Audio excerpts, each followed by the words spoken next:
This is Lineage Legacies, connecting your ancestors to America's history. I'm Lisa Reinerth, and within this presentation, I'm going to be talking about some of the more prevalent lineage societies, and also a way to find even more that you can apply for. There's also a criteria when you apply. You need to have certain documents and certain research. I'm also going to show you my process when I applied for a lineage society near me. So in order to apply for the lineage societies, you need to prove that you are related to a common ancestor, such as William Brewster, who came over on the Mayflower, or maybe a prestigious family like Phineas Cook.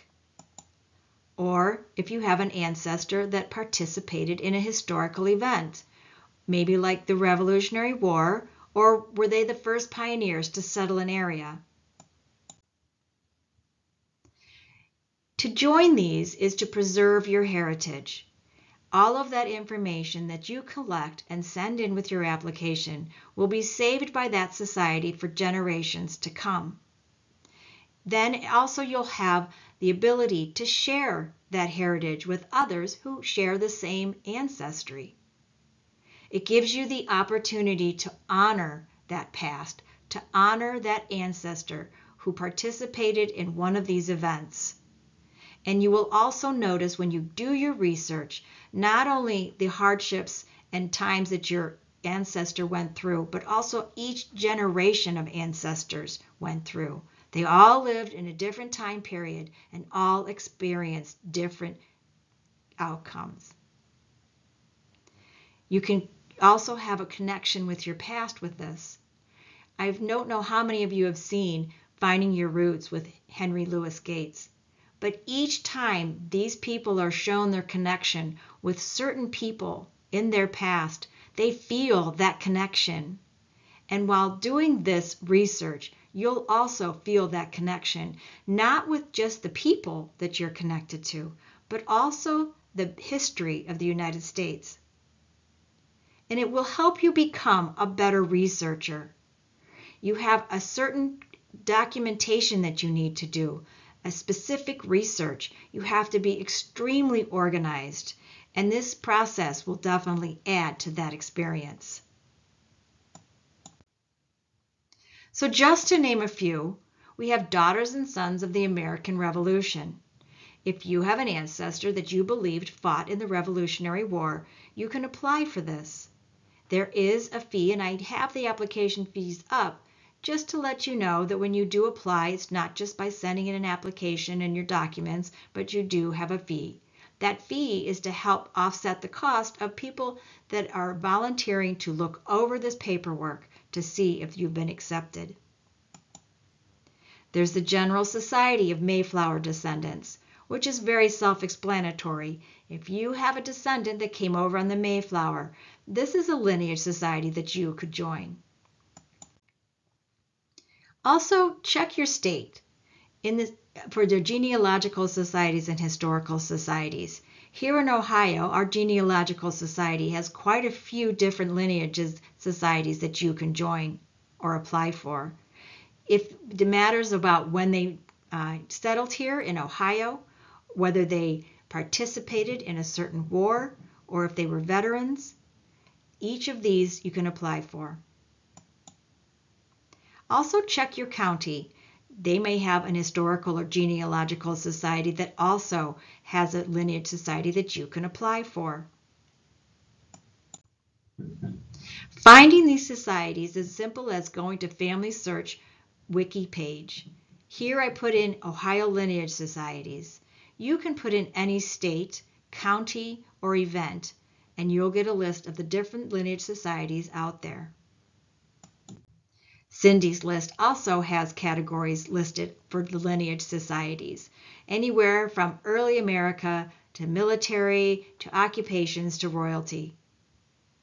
I also found the Hereditary Society community. On this website, they have an alphabetical listing of all the different societies that you can apply for. Well, maybe not all, but there's quite a few there. So like I said in the beginning, there is a criteria for membership. You need documented proof. And that proof isn't a family tree on Ancestry. It is primary sources or enough secondary sources to prove that connection. You will need to cite your sources, and you will need to follow the application's directions. That may sound very simple, but this is where a lot of people fail their application process because they don't follow the directions. So you will have to do research. If you are new to doing any type of family history research, look at your local library, historical or genealogical society. They may have a guide, or you may be able to sit down for an appointment with somebody that's there that can help you with this process. And definitely remember, you can reach out to the volunteers at the society you're applying for.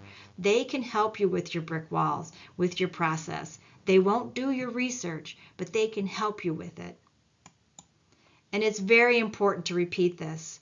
You need to research for primary sources or enough secondary sources, and you need to cite those sources and follow the directions on the application. So like I said, I'm a visual person, so I wanted to show you my process of applying. I've been doing genealogy for about 25 years now, and during my research process, even though I lived in Lake County, I found that I had ancestors here in Medina County very early on. I found Elias Rhodes, my third great-grandfather, living in Guilford Township in Medina County in 1840. He's listed there on the census record. I also found a letter written by Elias and his siblings to the pension department because his father had a pension for the Revolutionary War. And in that letter, they talk about their mother, Mary Rhodes. You see the date on the letter is October 21st, 1838, and they were living in Guilford, Medina, Ohio. So I knew I had ancestors here pretty early, but did I have everything that it took to become a first family? So I went to the website for the Medina County Genealogical Society, and on their website I did find a guide. I was able to download this guide and read it from top to bottom.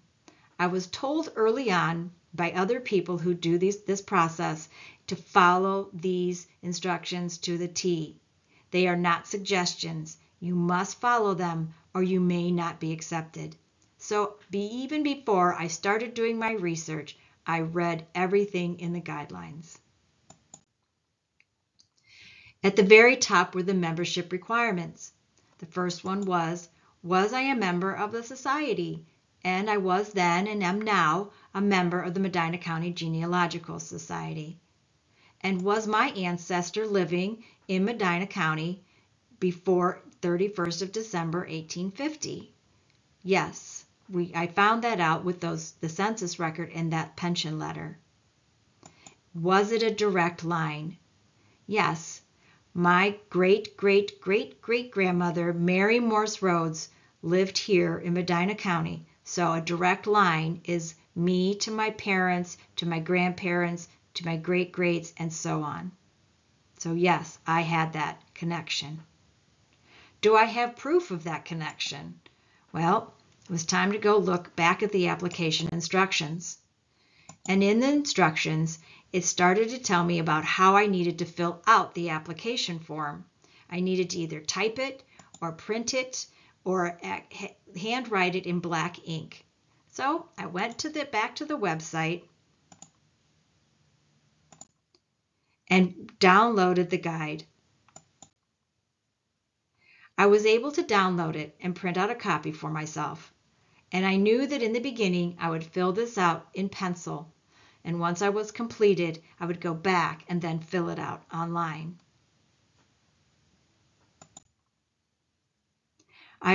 It said that I needed to prove each date, place, and relationship with some kind of document. and those documents must be submitted with the application. It showed me how I needed to write my dates, day, month, year, and that I needed to use the female's maiden names. I needed to cite my sources. So I used Evidence Explained by Elizabeth Shown Mills. In her book, it explains every different type of citation, like it says on the cover, from artifacts to cyberspace, so it was extremely helpful for citing my sources. These books are available at our library and in our history room, and I'm sure they're available at any local library. It went on to show me that on the face of each page of documents, I needed to add my name and address, the citation, and I needed to number them. I'll go into more detail about that in a minute. I also needed to fill out a pedigree chart. This is known also as an ancestral chart, and it helped me organize what I have and what I still needed to get. And I always filled it out with pencil to begin with, because you never know what errors you can make as you go along, or if you find a document that's going to disprove what you thought you knew, and you're going to have to change that information. I wrote my dates, the day, month, year, my places, township, county, state, and I capitalized all my surnames. I did that so in case any of my surnames were more like a given name, for something like George, you want to make sure that the last name, the surname, is differentiated from the given name. And I used the female's maiden name. There are also rules and standards of evidence. Here it shows us that we need to use certain types of proof, and there are no exceptions. So we have to know that original sources are superior to derivative sources. A derivative is a record that is created after the event by somebody else other than the parties that were there. So an example here is it's an index to the land records in Medina County. So the index shows me that one of my relatives, Jesse Rhodes, bought land from a gentleman here in Medina County in March 1831. But this isn't proof I can use when I apply. However, it leads me to the proof that I can use, which is the original document, and that's the land deed. In it, it showed me that yes, Jesse bought land from this gentleman in Guilford Township, and it gave me the date of 9th of November, 1831. So this is the document I can use to prove their residency here in Medina County. I also needed to do primary information, which is superior than secondary information. Let me explain. This is the death record for my great-great-grandmother Mary Ann Rhodes. It is a primary source for her death date because this certificate was created at the time of her death by the person who witnessed it. So a primary source is a source that's created close to the event by witness, and it's created by witnesses. So it's a primary source. Now you'll notice on the other side, it does give her birth date. My great-grandmother gave the birth date of her mother as July 4th, 1840. However, obviously, she was not there when her mother was born. So I can still use this information, but I need to back it up with other sources.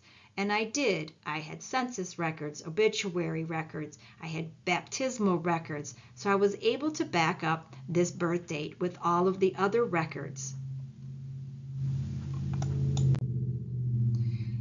And I continued my research. I was told, don't remake the wheel. And here at the library, there are files of people that have done the first family applications and have been accepted. So I knew that I needed to go and look. So I went back to the website and I saw that they had the guidelines. I mean, the list of first families of Medina County. So I clicked there and I looked down the list. Unfortunately, my family's surname was not there, so I was unable to use any of the information that was kept at the library. I continued my research. I looked at the sources, I looked at the information that I had written on my ancestral chart, and did I have sources that backed up that information? Did I have the birth record for my mother and the death record for my mother? And were those sources cited? And then I looked at the blanks. Where do I need to fill in these blanks?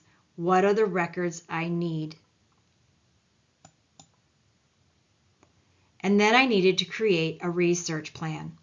So I wanted to start with the record that was most recently created, and that would have been my grandmother's death record. So in order to prove what date and place my grandmother died, I needed to find her death record. So in my research plan, I needed to say who I was looking for, what was I looking for, where would I go look at for this document, and how would I go about getting this document. And I also knew I could reach out to the Genealogical Society for help. There are always people there that will help you through this process. They will not do your research, but they helped a lot when I asked my questions. I also was lucky enough to have a coworker who had gone through a similar process, so I always was able to go to her and ask her questions. Don't try to do this by yourself. There are so many of us out here who will be willing to help you. And once I finished my research, I compiled all my documents and I made sure that all my sources were cited. I then added the information to my ancestral chart. You can see I filled it all out, by the way, the surname, maiden name, the date, and the place of where the event happened. I then needed to fill out an ascent chart, which was also included in the application. What I did with my documents is I put them in order of person and date. So my documents at the top, my first few documents were, of course, for me. I needed my birth, and marriage record. Then I needed my parents' records, their birth, marriage, and death records. And I put them in order and numbered each one in the corner. You can see on this ascent chart that there I was listed at the top. I had to prove my marriage date to my husband. You can see here I wrote it out just like I would on the ancestral chart. The surname, the maiden name, the date, and the place.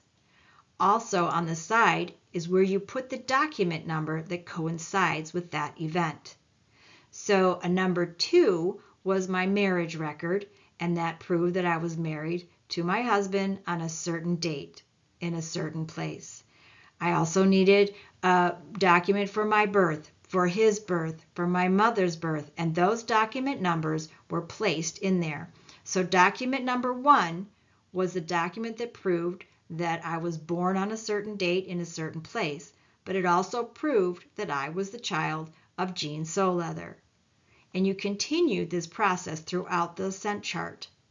You notice here too, there were a couple of numbers here for my mother's birth record and my father's, and that happened because my mother, when she was born, they didn't name her right away, so they had another birth certificate created afterwards with her name on it, and my father's name was misspelled, so he needed another one to be created with the correct spelling.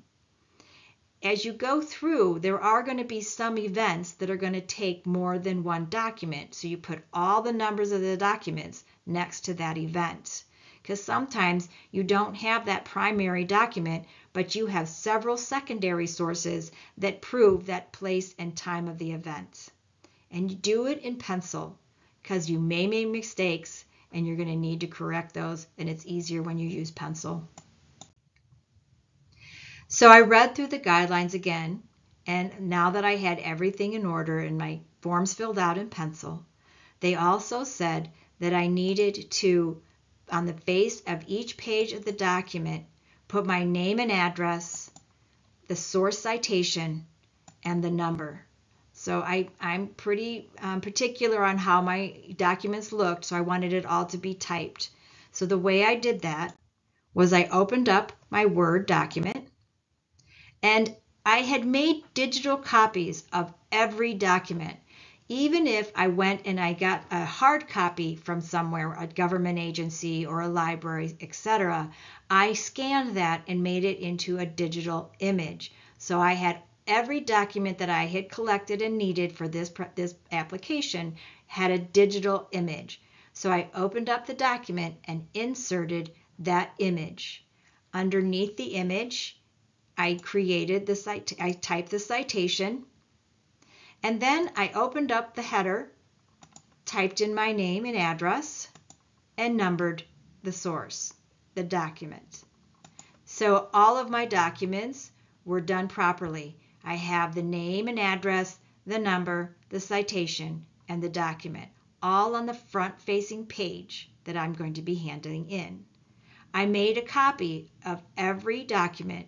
Actually, I made 2 copies, one for me and one that I was going to send in, just in case of an emergency. You never know, something might get lost in the mail, and then all that work for nothing. So I proofread all my documents, made sure all the numbers were correct, made sure every page of my application was filled out correctly. I proofread it quite a few times.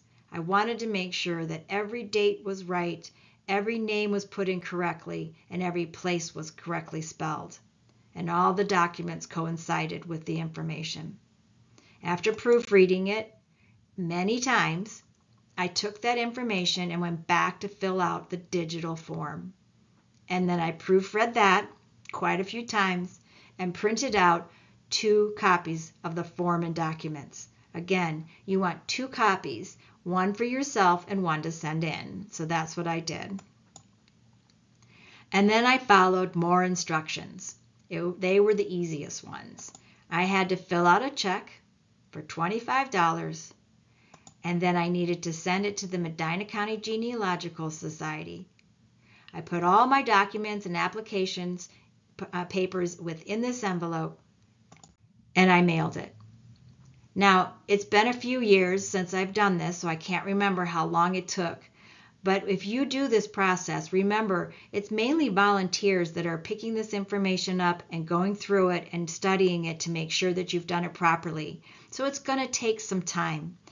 It could have taken anywhere from 6 weeks to 6 months, I'm not sure.